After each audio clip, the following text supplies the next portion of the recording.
Assalamualaikum warahmatullahi wabarakatuh. Perkenalkan, saya Denny Farisman, NIM 18160300045. Saya akan membahas tentang pengertian populasi dan sampel beserta manfaatnya. Populasi berasal dari kata bahasa Inggris yang berarti jumlah penduduk. Populasi adalah wilayah generalisasi yang terdiri atas objek atau subjek yang mempunyai kualitas dan karakteristik tertentu yang ditetapkan oleh peneliti untuk dipelajari dan kemudian ditarik kesimpulan. Populasi dibedakan di antara populasi secara umum dengan populasi target population.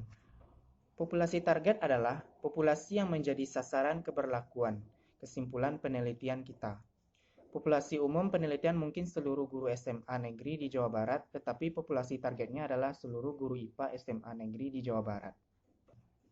Hasil penelitian kita tidak berlaku bagi guru-guru di luar IPA SMA negeri seperti guru matematik, bahasa Inggris, PKN, dan lain sebagainya. Populasi bagi suatu penelitian harus dibedakan ke dalam sifat berikut ini.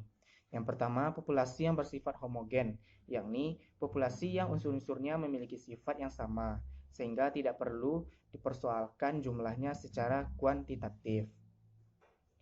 Yang kedua yaitu populasi yang bersifat heterogen, yakni populasi yang unsur-unsurnya memiliki sifat atau keadaan yang bervariasi, sehingga ditetapkan batas-batasnya, baik secara kualitatif maupun kuantitatif.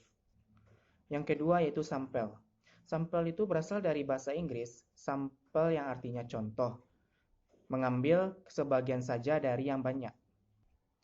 Dalam hal ini, yang dimaksud dengan yang banyak itu adalah populasi. Dalam suatu penelitian, tidaklah selalu perlu untuk meneliti semua individu dalam populasi, karena akan memakan banyak waktu dan biaya yang besar. Oleh karena itu, dilakukan pengambilan sampel, di mana sampel yang diambil adalah sampel yang benar-benar representasi atau yang mewakili seluruh populasi. Ada beberapa manfaat sampel, yaitu yang pertama dapat menghemat biaya, tenaga, pikiran, dan waktu peneliti. Yang kedua, meneliti sampel hasil yang diperoleh sama atau hampir sama dengan meneliti populasi. Yang ketiga, data lebih cepat diperoleh dibandingkan dengan meneliti populasi secara keseluruhan. Yang keempat, dapat menghasilkan gambaran yang dapat dipercayai dari seluruh populasi. Yang kelima, dapat menentukan presisi dari hasil penelitian.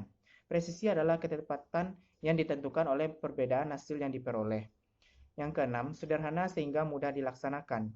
Yang ketujuh, dapat memberikan keterangan sebanyak mungkin dengan biaya serendah-rendahnya.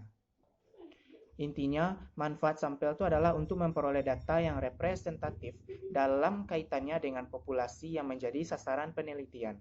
Bila metode pengambilan sampel yang dipakai tepat, diharapkan individu-individu sampel yang diobservasi maupun mewakili seluruh anggota populasi dan mampu memberi informasi yang terkait dengan populasi yang diteliti.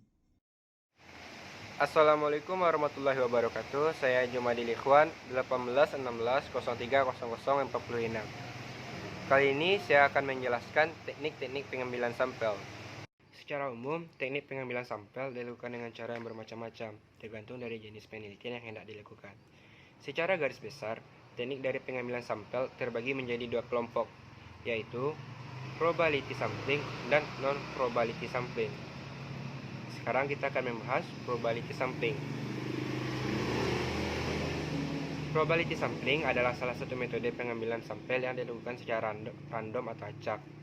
Dengan menggunakan probability sampling, maka semua anggota populasi memiliki peluang yang sama untuk terpilih menjadi sampel dari suatu penelitian. Probability sampling terbagi atas simple random sampling. Adalah suatu teknik pengambilan sampel yang dilakukan dengan memberikan kesempatan yang sama bagi seluruh anggota populasi untuk menjadi sebuah sampel penelitian. Yang kedua, systematic random sampling.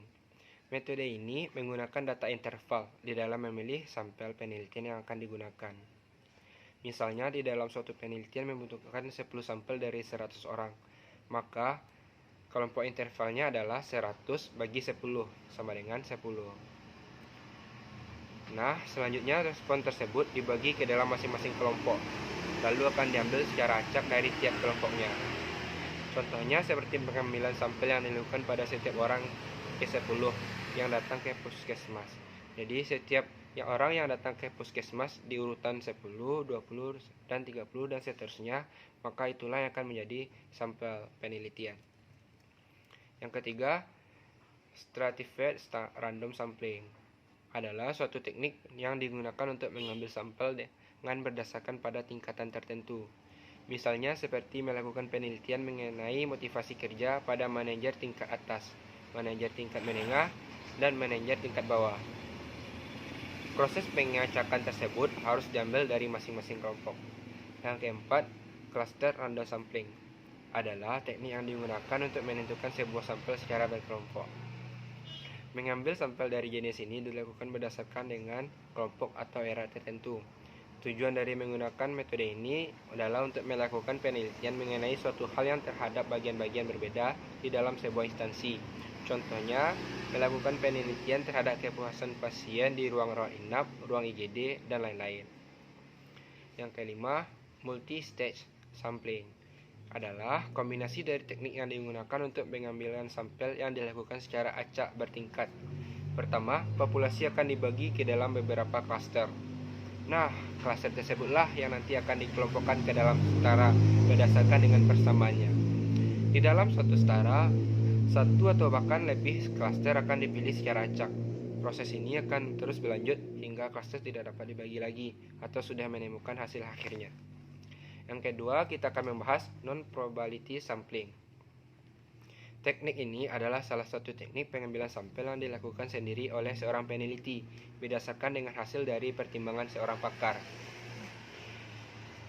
Teknik ini terbagi atas, pertama, convenient sampling, merupakan salah satu teknik pengambilan sampel yang sangat mudah untuk digunakan, sebab pengambilan sampel akan dilakukan berdasarkan dengan ketersediaan dari partisipan yang mau terlibat dalam sebuah penelitian. Yang kedua, kuota sampling. Apabila ingin menggunakan metode ini, maka seorang peneliti harus menerapkan standar sebelumnya, sehingga ia bisa memilih sampel yang akan digunakan untuk mempresentasikan populasi. Proporsi dari karakteristik yang ada dalam sebuah sampel harus sama dengan populasi yang ada. Yang ketiga, purposive sampling. Teknik ini, seorang peneliti bisa memberikan penilaian terhadap siapa yang sebaiknya berpartisipasi di dalam sebuah penelitian. Seseorang peneliti dapat secara tersirat memilih subjek yang dianggap referensif terhadap suatu populasi. Teknik pengambilan sampel jenis ini umumnya digunakan oleh media ketika akan meminta pendapat dari publik mengenai suatu hal. Media tersebut akan memilih siapa subjek yang dianggap dapat mewakili publik. Kelebihan dari purpose sampling adalah waktu dan biaya karena lebih efektif. Yang keempat, snowball sampling merupakan salah satu teknik yang pengambilan sampel yang sangat sering digunakan ketika populasi penelitian sangat sulit untuk ditemukan atau langka. Oleh karena itulah, pengambilan sampel ini juga akan menjadi sangat sulit untuk dilakukan. Langkah pertama yang harus dilakukan dalam pengambilan sampel ini adalah dengan memilih salah satu sampel dari populasi. Sekian penjelasan dari saya masing-masing populasi. Penjelasan tersebutnya akan dijelaskan oleh Amin. Assalamualaikum warahmatullahi wabarakatuh. Assalamualaikum warahmatullahi wabarakatuh. Di sini saya akan melanjutkan presentasi dari teman-teman saya sebelumnya, yaitu mengenai populasi dan sampel. Di sini saya akan membahas tentang besarnya sampel. Besarnya sampel sebaiknya sebanyak mungkin. Masalahnya, biasanya besarnya merupakan hal yang sulit untuk dijawab, sebab terkadang dipengaruhi oleh dana untuk membiayai sebuah penelitian. Cara menentukan jumlah elemen atau anggota dari sampel ini bisa disebutkan dalam sebuah populasi sebagai berikut.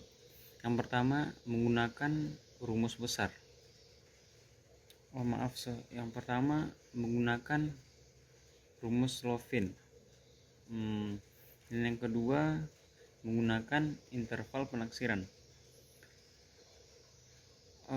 Pada poin selanjutnya, di sini akan membahas tentang bentuk menaksirkan parameter rata-rata. Misalkan 0 adalah parameter yang akan diestimasi berdasarkan hasil pemeliharaan untuk sampel. Ada 3 rumus yang digunakan dalam penaksiran interval rata-rata. Yang pertama yaitu rumus yang berlaku untuk sampel yang besar.